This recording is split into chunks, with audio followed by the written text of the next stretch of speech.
Bonjour à tous, bienvenue dans cette nouvelle vidéo. Cette semaine, on va s'intéresser au futur du rotatif chez Mazda. C'est parti!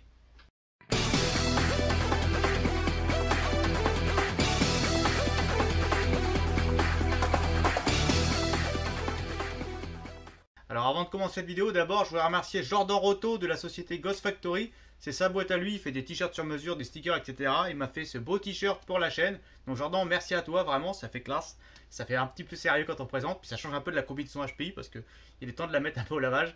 Non mais voilà, donc si jamais vous avez besoin de stickers, de t-shirts ou quoi que ce soit sur mesure que vous voulez faire avec n'importe quel logo ou toutes vos envies, hein, je vous mets tous les liens en description. Ghostfactory.fr, voilà, c'est un gars qui roule en 8, c'est un poteau Rotary, ça me fait plaisir de partager tout ça. Et il y aura toujours maintenant dans la description un lien vers son site si jamais vous voulez faire quoi que ce soit. Alors le retour du rotatif a été annoncé chez Mazda pour l'année prochaine, en 2022. Alors malheureusement ce ne sera pas sous les traits de la Skyactiv Air, le beau coupé rouge qui avait été présenté il y a quelques années au salon de Tokyo. Non, ce ne sera pas ça. Ce sera sous la forme d'un prolongateur d'autonomie qui sera ajouté à la Mazda MX-30.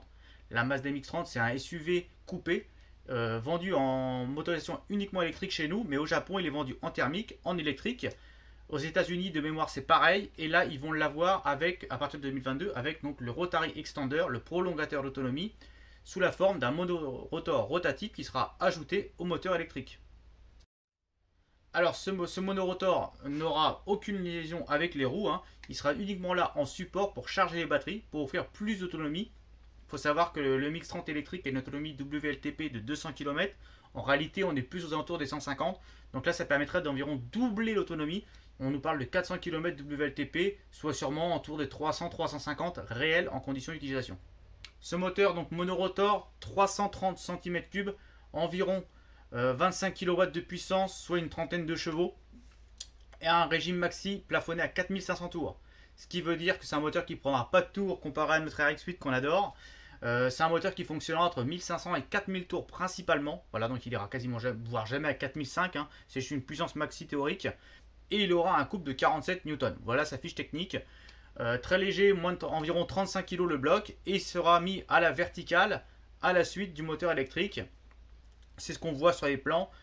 Sur la Mazda 2, la Demio, il était mis à la verticale en dessous. Là, il sera à l'horizontale à la suite de la chaîne motrice de la voiture. Mais il n'aura pas de liaison avec les roues. D'après ce que j'ai pu glaner comme info un peu rigolote, c'est que l'admission serait de type périphéral port. On voit bien sur les photos que je vous mets là. Alors, est-ce que Mazda va garder ça pour la série et est-ce que ça passera les pollutions? Je ne sais pas. Mais en admission, on est sur une périphéral port. On voit bien le gros port d'admission en haut dans le housing. Et par contre, à l'échappement, on reprend l'échappement périphérique de l'RX8, sûrement pour limiter les sorties en carbone, CO2, etc.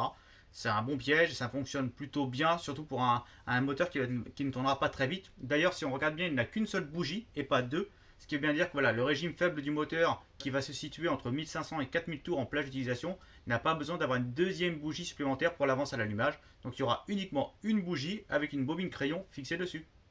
Qu'est-ce que j'en pense moi à titre personnel de ce moteur rotatif? Eh ben je trouve que c'est une bonne idée. J'ai bon avoir mon jouet préféré dans le garage que je démonte régulièrement, qui prend presque 10 000 tours. Eh ben ça ne me dérange pas de voir le rotatif revenir comme prolongateur, parce que de toute façon le moteur thermique, qu'on l'aime ou qu'on l'aime pas, il est condamné. Hein. Tous les pouvoirs publics vont dans une direction électrique, hydrogène ou autre. Donc là-dessus, le Rotary, bah, il est comme le moteur à piston. Il va se retrouver au bout d'un moment en bout de course. Et le voir revenir en tant que prolongateur d'autonomie, avec tous les avantages que ça comporte, notamment par rapport à un moteur à piston. Si on prend la comparaison par rapport au prolongateur qui a été vendu sur la BMW i3, il est beaucoup plus léger, il est beaucoup plus doux, pas de vibration. Au démarrage et à l'arrêt, on ne le ressent pas, alors qu'apparemment c'était vraiment un des problèmes de la i3. Je trouve que c'est une technologie qui s'adapte bien à ce type de fonctionnement et ça me fait plaisir de voir toujours le Wankel perdurer, quelle que soit la technologie utilisée, que ce soit pour entraîner les roues ou uniquement charger les batteries. Au moins ça ne s'arrête pas et l'aventure Wankel continue. Voilà, j'espère que la petite vidéo vous a plu. J'ai envie de vous dire rendez-vous en 2022 pour voir les premiers sur la route. Moi ce qui est sûr c'est que c'est vraiment un concept que je vous dis que je ne suis pas fermé, je trouve vraiment ça cool. J'avais testé la MX-30, vraiment c'était une très bonne voiture. Bien fini, vraiment un bon feeling de direction Mazda, un beau design, etc. Par contre, l'autonomie, clairement, faisait vraiment défaut. J'avais fait un petit tour avec, j'avais bouffé 20% de batterie à une vitesse folle, alors qu'on était que deux dedans, même pas chargé. Donc le prolongateur, vraiment ça me botte, un petit Wankel sous le capot qui recharge les batteries, pourquoi pas. Et puis en remplacement du Forester, qui sait, dans quelques années, ce serait vraiment... ça pourrait me convenir. J'espère que la vidéo vous a plu comme d'habitude, n'hésitez pas à vous abonner. Et puis je vous dis à bientôt pour d'autres rubriques, Rotary Tech, Culture 8 ou les projets sur la chaîne. Ciao!